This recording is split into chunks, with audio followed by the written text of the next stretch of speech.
We have yet another colorful week full of planetary transits. We have some interesting stuff going on. There will be a full moon in Sagittarius, which will allow us to see where we need to take advantage of the possibilities. Of course, I will film a separate podcast and video for this, as I always do. This will be an active week for Saturn in terms of making connections to other planets, bringing in a serious and somewhat gloomy tone to the air. And Mercury will be the planet making the most alignments this week, allowing us to work on our thought processes, the way we absorb data, and bring in an active tone when it comes down to communication. And the vibes on the graph are very reflective of how this week is going to roll out. From the 28th to the 30th, good luck and solitude will be the highest energies, intersecting psychic, imagination and confusion, romance plus social vibes. And because this week is a mixed bag of some optimistic transits paired with some gloomy ones, especially with all that Saturn stuff and a few others that are coming up through this week, we could have moments where we're feeling okay, we could have moments where we're feeling upbeat, and then all of a sudden feel as though our moods have shifted to something more gloomy. So it's a week where our emotions will feel more conflicted than usual just because of the mixed bag of transits we have.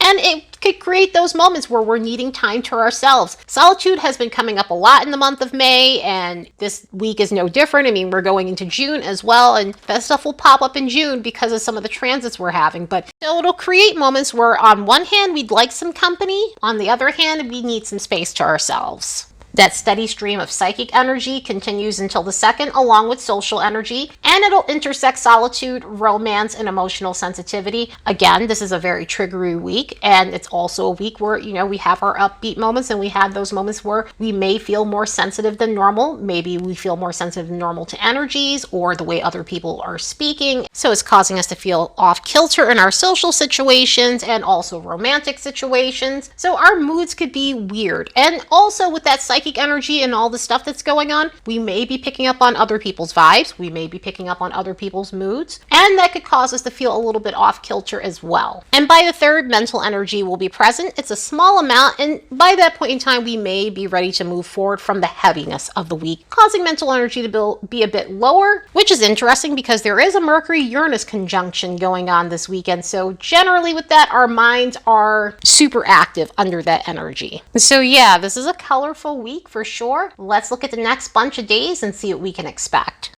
As a reminder, don't forget to like and subscribe because it helps this channel grow.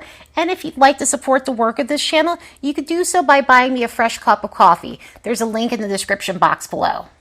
On the 28th, Venus is making a sesquiquadrate with Saturn. An energy like this could be revealing in a way where it shows us the unsatisfactory conditions in a relationship or job situation. With romantic relationships, this could be a situation where we're examining where either we might have shut down because we've lost interest in a relationship due to the fact that it's unfulfilling, or where we're dealing with a spouse that's shut down or distant or doesn't show vulnerability or any type of passion or love within the union. So this could cause us to understand where this unfulfilling relationship is creating feelings of emptiness within us. So this could be a day of seeing where our intimate needs have been unmet and realizing that we can no longer stay in a dead-end relationship. And as I always say with these, it doesn't mean you're going to leave that day, although in some situations those things do happen. But this is one of those nudges to show you that you deserve more in a relationship. That way you start the process of moving forward from the situation. Regarding career situations, it may draw to our attention that our current place of employment may not be the right fit for us due to either lack of funds, due to lack of advancement, or the job culture itself just not being healthy for us and our well-being. So this could also start the process of getting your resume out, updating it, starting to submit applications to other places, but it is a slow process when it comes down to these energies. It's not to say that you're going to do something and just leave that day, but it's one of those things where it gives you that nudge needed so that way you prepare to move forward to something better, move forward to a career that's going to be fulfilling and more lucrative for you. So with these situations, always make sure you have a proper exit strategy and do everything cleanly so that way you ensure that you have security and that it's not ruining your reputation. And if you couldn't get more Saturn stuff, we have more Saturn stuff on that day. The sun's going to make a square with Saturn, which could create feelings of gloominess overall. Anytime you have a square with the sun and Saturn, it tends to deplete our confidence, causing us to have a negative sense of self, causing us to examine where we're not winning, pronounces the need to compare ourselves to others. and to dwell on situations where we're not getting validation. So some of this can translate into our personal lives, some of this can translate into work situations, and other areas where we're feeling as though things are taking too long, other areas where we feel as though we're not winning the way we need to, or things are just not taking off the way we expected to take off. So it could bring up those types of gloomy feelings and cause us to overthink about our situations. Luckily, with an alignment like this, anytime this alignment comes up, one of the good things is Saturn rewards hard work. So if you've been putting in the work and effort towards your situations, Saturn has a way of rewarding hard effort. So know that this is a feeling that'll pass. Know that this is a situation that'll pass. And eventually, all this work will pay off because you'll get your moment in the sun. Try to find things that'll help you feel grounded on this day, because Mercury is going to make a semi-square with Neptune. So along with the Venus-Saturn stuff and the Sun-Saturn stuff, we have this Mercury situation that can create moments of fog. It can create moments of misinterpreting things, misinterpreting the way someone said something, misinterpreting something that you read, maybe over text message or something else. So you really want to take your time when it comes down to doing anything detail oriented, because this can create those moments where we just don't understand what's going on. And of course, it can cause miscommunication when it comes down to our conversations with other people. With the energy that we have going on, it can create a lot of irritability on that day, and also a sense of embarrassment or sheepishness because you might have said the wrong thing or, again, misinterpreted something. Also, just take your time. Do not rush when it comes down to any big decisions that you need to make. Try, if you can take your time, if you have the luxury to, go over every little detail slowly, especially when it comes down to documents, subscriptions, signing up for something, or anything to do with work-related stuff that you need to make sure is clear as a bell. At least on the 31st, Mercury goes out of its post-shadow retrograde. So we are now cleared from the Mercury retrograde shadow. The Mercury retrograde season of the spring is over. It's been a long 6 weeks of this saga that's occurred, but now we can start moving forward and really enjoy Mercury in Taurus for all of its beautiful qualities. On the 1st, Mars is making a quincunx with Saturn. This energy in itself has a bit of a mixed bag quality. It's a quincunx, so it is complicated and it does create some moments where it can be problematic. But if we use this the right way, it's great for accomplishing our goals. So if we channel this energy, we're able to focus and we're able to get things done because we have the energy and the stamina to get things going. For this, we can feel more pumped up than normal and have the stamina we need to get things done. And because of the Saturnian layer of this, it has a tendency to reward us for hard work and effort. But on the flip side of this, if we're not self-aware, this could reveal where we have blind spots. Quincunxes have a way of showing us where we're nose blind to our own BS. And this one in itself deals with impulsivity because we're dealing with a Mars-Saturn mix. This is about getting your way fast, about getting results fast, about not wanting to wait for things, not wanting to wait on other people, and just overall lacking patience. And an energy like this can blow up in our face because of that. Quincunxes, our behavior tends to get revealed to us in transit, and in a situation like this, it could get revealed to us because we either get in trouble because of it, we step on the wrong person's toes, we end up trying to rush something that we shouldn't, and it blows up in our face and then creates more delays and setbacks than we imagined because we were being pushy about something. And with that Saturnian overtone, we can deal with the consequences of our actions on that day. So try your best to work on any areas where you might lack patience, where you're impulsive, or even have issues with anger since we're dealing with Mars. Sometimes in an energy like this, it could be a day where we're dealing with bad tempers or people reacting angrily over minor setbacks. So this could be one of those days where it's giving you the nudge needed to work on that sort of behavior. At least on the 2nd, Venus will make a trine with Neptune.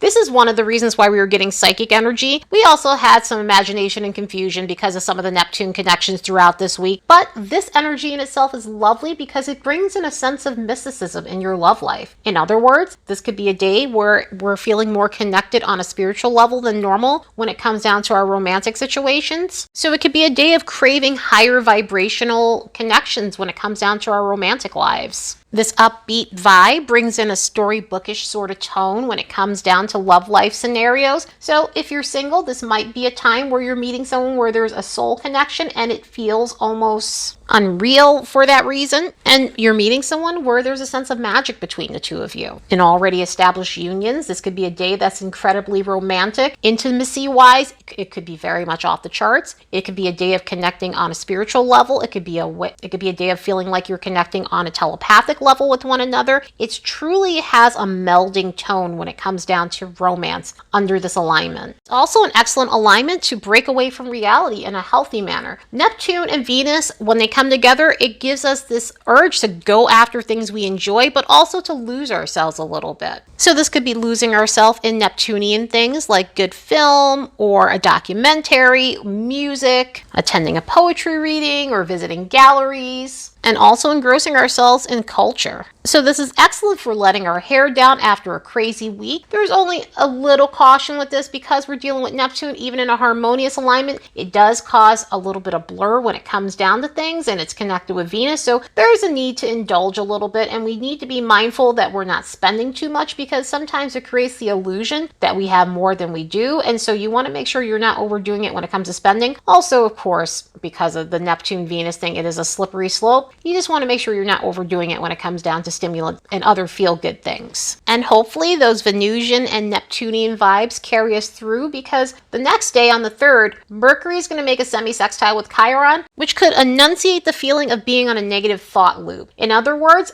energy like this tends to pronounce feelings of dwelling. It tends to pronounce dwelling on the past. So it could create these feelings where we're focusing on unfavorable moments in our lives. Sometimes that could look like old embarrassments. Sometimes it could look like going over something someone said to us and realizing it wasn't so nice, or dwelling on the fact that we didn't say anything at the time because it wasn't so nice. So it can create these unpleasant feelings about the situations. It can create these unpleasant feelings about ourselves because we didn't do anything, and create just a negative loop of thoughts. We can also find ourselves dwelling on the woulda, coulda, shoulda, and feeling let down that things didn't go as planned. So when this energy comes up, try to find a way to ground your energy, to ground your mind. Try to research ways to find healthier coping mechanisms, so that way you're not ruminating about stuff you have no control over and stuff that already happened that's behind you, because it's only dragging you down. It's not helping you or protecting you, and just ramps up feelings of gloominess and hypervigilance. So you want to find the best strategies for yourself that's going to help you get off of that negative thought loop. On the 4th, Mercury's making a conjunction with Uranus. This is an annual thing between Mercury and Uranus, and this type of energy tends to cause us to want to level up our mental game. It does have a mixed bag quality, but a lot of the favorable qualities are so needed and so welcomed after a week like that. So energy like this can help us feel mentally recharged. We might have a day where we're craving mental stimulation. We could start feeling mentally sharp, especially after coming off of that Mercury Chiron stuff. It could help us clear out certain things that are going on in our mind. We could find sudden solutions to whatever felt unresolvable or where we might have felt mentally stuck. So this is great for getting us out of any type of mental ruts that we've been in. And because of the intellectual tone this promotes, it's excellent for having great having conversations of an intellectual nature, also engaging in things that help stimulate our minds, such as learning new topics, or if we have a test that we have to take around that point in time, we could run through it like a pro due to the unexpected mental clarity that this creates. Coming back to social exchanges, this could be a busy time communication-wise. It could be an active day in terms of connecting with people.